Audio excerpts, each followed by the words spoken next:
What's up, guys? Welcome to episode number 5 of the Sliema Wanderers Journey. I've now played the first 11, well, it's 12 games again of the second season. So we've got quite a few games to go through today. We've got the 12 league games. We've also got a European competition as well, which threw up a bit of a surprise, I must admit. We've also got some, I think I've got some transfers. I can't actually remember, to be honest with you. So hopefully this should be a bit of a long video. So let's get straight into the details. We'll go to the transfer centre first. And, wrong one. Yeah, where am I going? Right, let's try that again. There we go. So as you can see, it was a bit of a busy period. I signed Rudy on a free transfer from Melita. Unfortunately, my defence was pretty poor in the team report. So were two of my strikers, but luckily I only played one up front, and the one I got up front is really good, and the midfield really good as well. But my defence and keeper were pretty poor, so I had to bring some defenders in. I have to say, if you look at the report, it's not really made much of a difference. But I also needed to bring a couple in due to not having many actually in the squad anyway. So I've brought in Rudy Alhino. He isn't too bad. From Maltese standards. It's obviously Portuguese, which may help a little bit, because even their worst players are probably better than most of the decent Maltese players. So I've managed to bring him in, and he's a centre back as well, and he's only 23, so hopefully he can improve. I've brought in two other players on loan. Steven Bazina, goalkeeper, who has actually gone back to Mostar, who I signed him on loan from, because he just wasn't getting games, so he obviously made no difference up to what I already had, so eventually I just terminated the loan. He's not a keeper, is he? He's a right back. What am I on about? So he has gone back to Mostar. I don't think he played any games while he was with me, to be fair. No, he didn't play any at all. So we terminated the loan. The other one we've got is Jeffrey Farrugia, a goalkeeper. That's the goalkeeper I was on about, from Dingley Swallows, who actually got promoted this year. He's not actually played yet, but he is on the bench for me, so hopefully he won't want his contract terminated. So that's it for players I brought in. I've released quite a few. Miguel Chiantar went to Dingley Swallows on a free transfer. Unfortunately, I couldn't keep him. He was asking for a bit too much money. And then we've released Noel Turner, who was one of my mainstays last year, but he's 38, and also he was not that greatly rated by the report either. Then we've released Ian Chiantar, Andrew Descare, Branislav Timotic, Alan Fassini, Luigi Ruggiero, Klinsmann Grek, Luca Martinelli, and Matthias Micciardi. I think the only other one that actually played in some games last year was this guy, Fassini, who played in 13 games, but he's I think even 1 star. We've let David Spiteri go out on a free to Gazira United. Because shows how bad he is when he's actually transfer listed by them guys. That's how bad he was.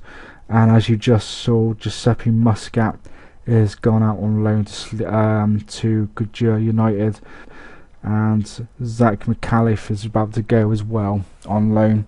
There's some of my youngsters. My youngsters aren't that good, to be fair. So they're all 1.5 or 2 stars, and that's about it. But yeah, Mikeff's gone out on loan, so that shouldn't be too bad. So that's transfers. That for the season so far. Let's have a quick shifty at the finances.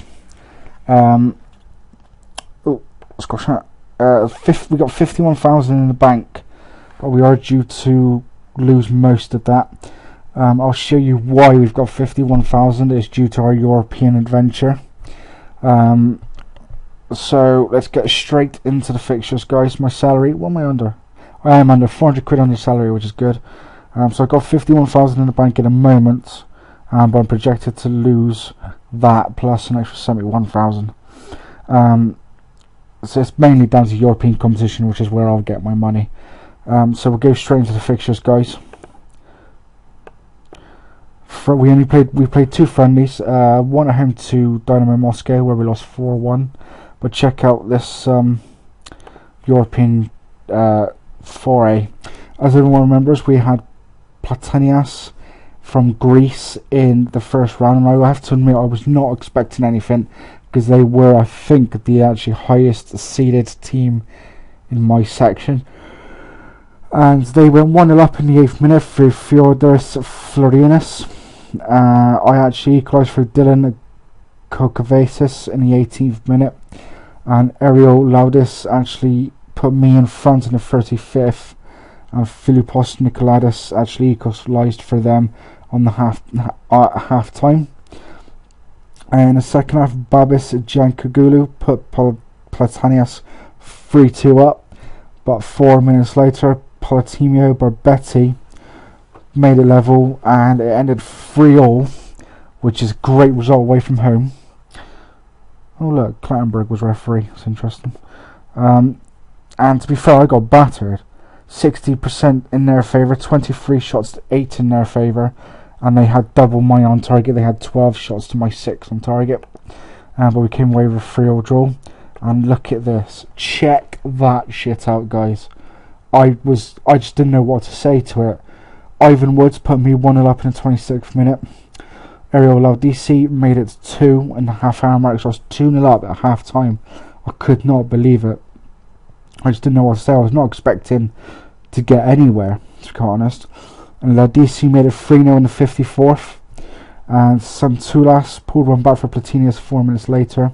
But 2 goals in 2 minutes from Ouchu and Gonzalez gave me a 5-1 win, an 8-4 win on aggregate. And I was drawn against Rad Beograd from, I'm not too sure if it's Slovenia or Serbia or somewhere like that, in the next round. In between that, I had a 4-0 defeat against Ligia in a friendly. And then drew Rad, obviously played Rad in the first leg.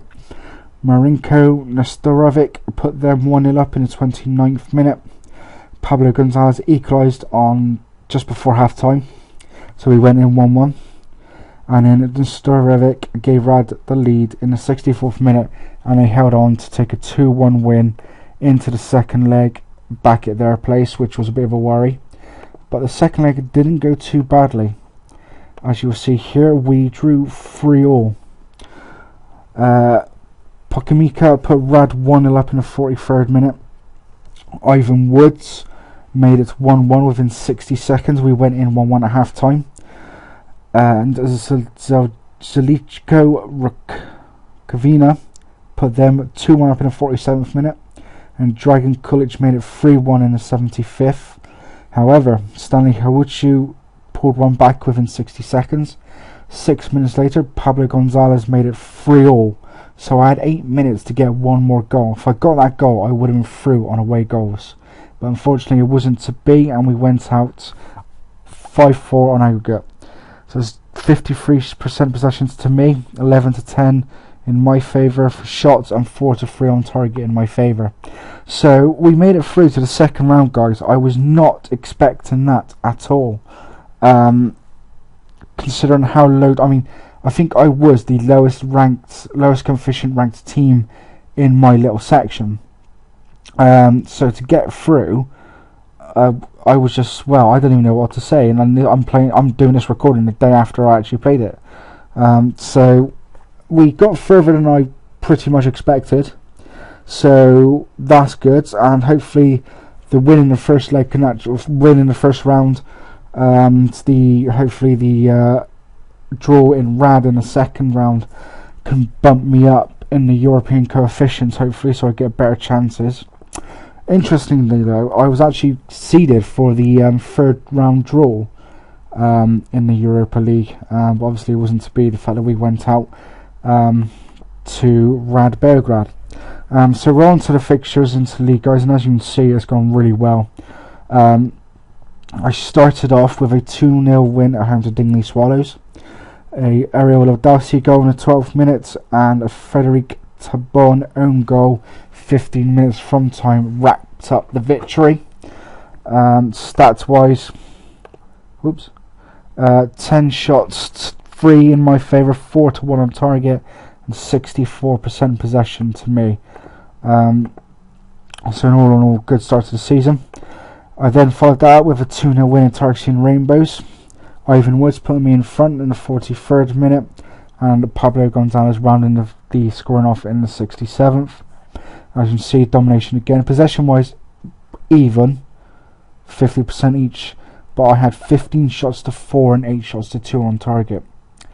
What I didn't actually realise, guys, is, and I completely forgot about it, is I set up the Multi Super Cup, and Valletta won both competitions. They did the double, so the place for the FA Cup winners went to the runners up, which was me, and I picked up my first bit of silverware. 5-2 win at home, well, not at home, but against Valletta. Check that out, 1,000 fans turned up for a Super Cup.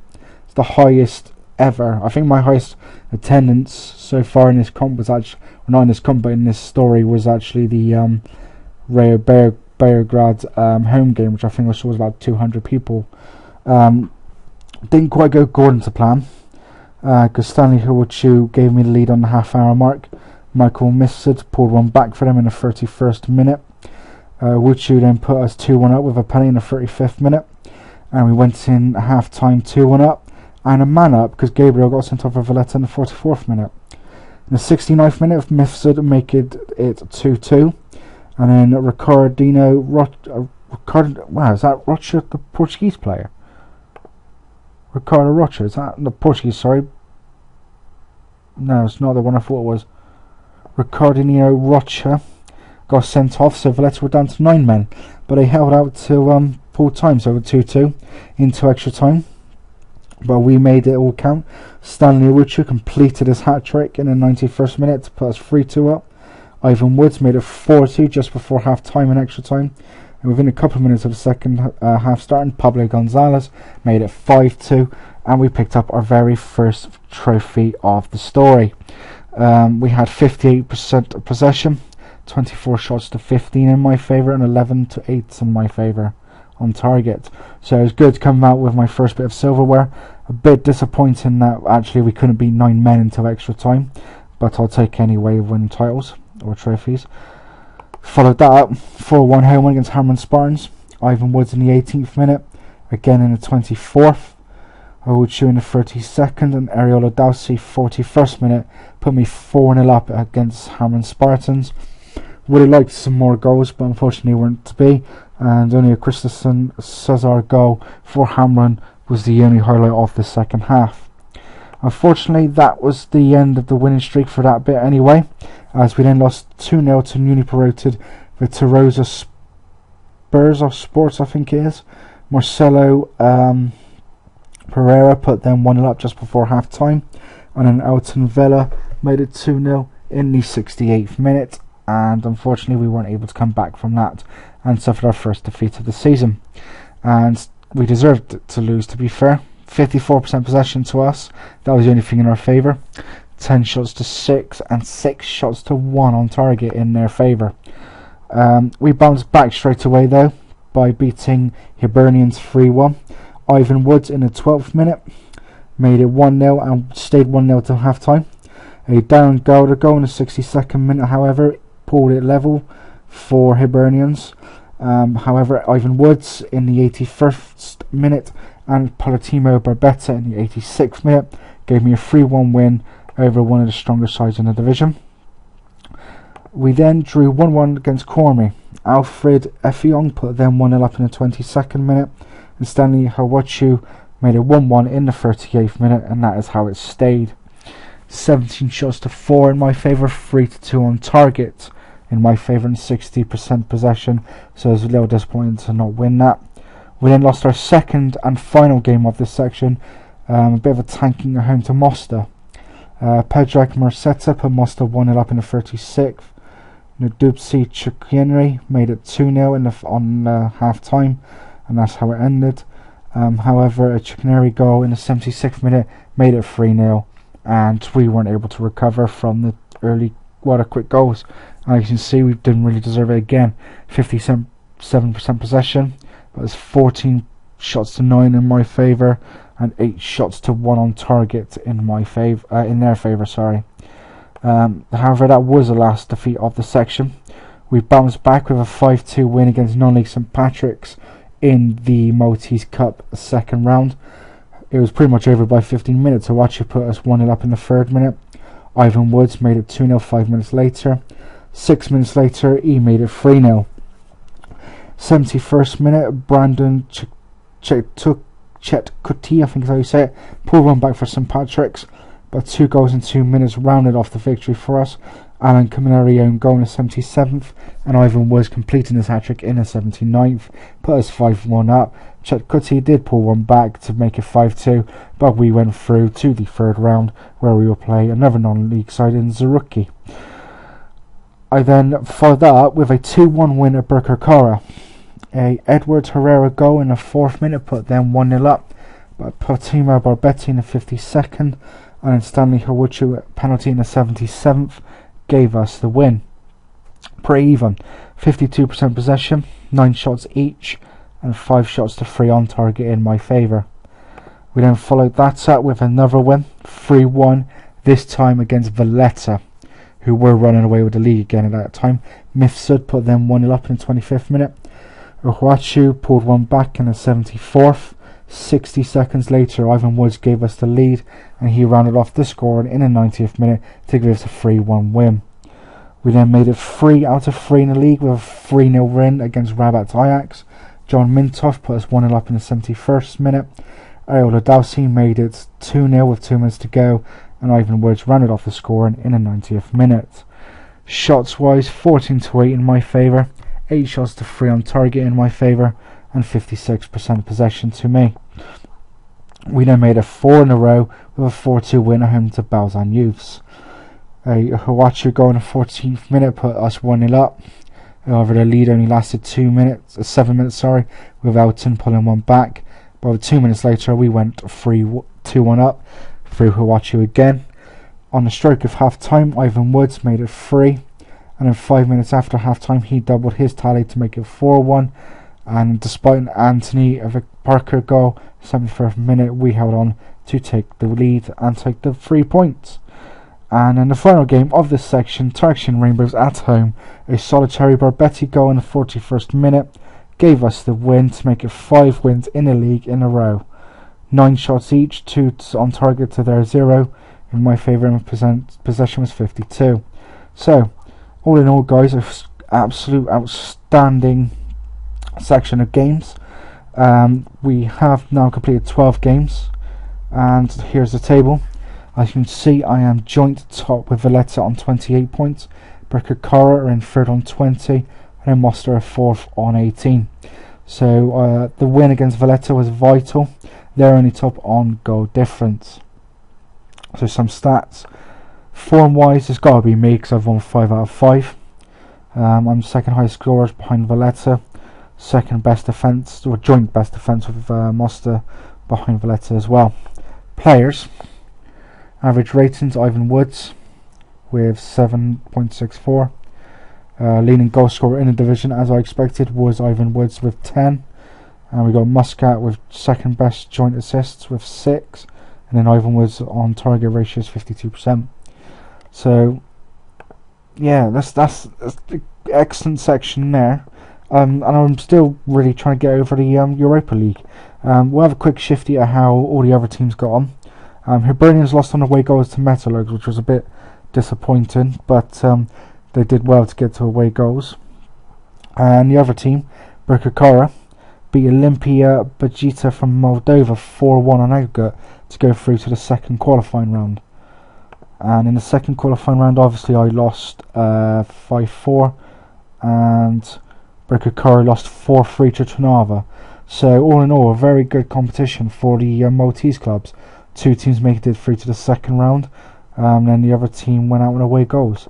In the Champions League, obviously Valletta went through to the second qualifying round due to the improvement in the Maltese leagues. Fortunately, they didn't make it past that. They lost 5-1 on aggregate to CSKA Sofia. So I'd say me and Berkakara kind of make up for Valletta's not making it through to the next round. So hopefully that's an improvement actually in the bit for Malta again, getting through to the next round of the competition. So that's quite decent, to be fair. We can have a look at coefficients and see how it's going now actually. Nations, qualification places, no, bugger off, that one. Actually, let's have a look at the rankings. We are Malta. Yeah, Malta are actually inside the top 100. They were as high as 75th, but they've dropped down to 95th now. Bulgaria's having a bit of a shocker. Somehow Liechtenstein have gone up 30 odd places. How the hell have they done that? Who did they beat anyway? They beat Greece, and they've also beaten Latvia. So they've actually not done that badly in the qualifications. They're 5th. They finished 5th. Okay. So hopefully having all these leagues, well apart from Liechtenstein obviously, having all these leagues is hopefully going to improve rankings for some of the lesser nations. And Faroes have gone up 11 places, being Kazakhstan. So yeah, that's pretty decent as well. So hopefully having all these leagues loaded up will help improve all these nations' chances of getting to competitions. Nation coefficients, we're 44th, so we're above Liechtenstein, Northern Ireland, Estonia, Luxembourg, Wales, Armenia, Andorra, Faroe Islands, San Marino. Qualification places at the moment, 1 in the Champions League, a second qualifying round, and 3 in the qualifying first round. We need to get to 32nd to get a team into the second qualifying round of the Europa League, which means going above Azerbaijan. We're not that far, to be fair. 12 places. We'll have to see how all the other nations do. I don't know how they work out the points though, to be fair. So it would be nice to see if we can get that. But yeah, that's pretty much it, guys, for this section. Leave some likes for us being joint top of the table. Love some comments and love some subscribers as well. So with that in mind, guys, that's it for this this episode, and tune in at next time for the next 11 games, and here's to hoping we are still where we are and after those games. So take it steady, guys.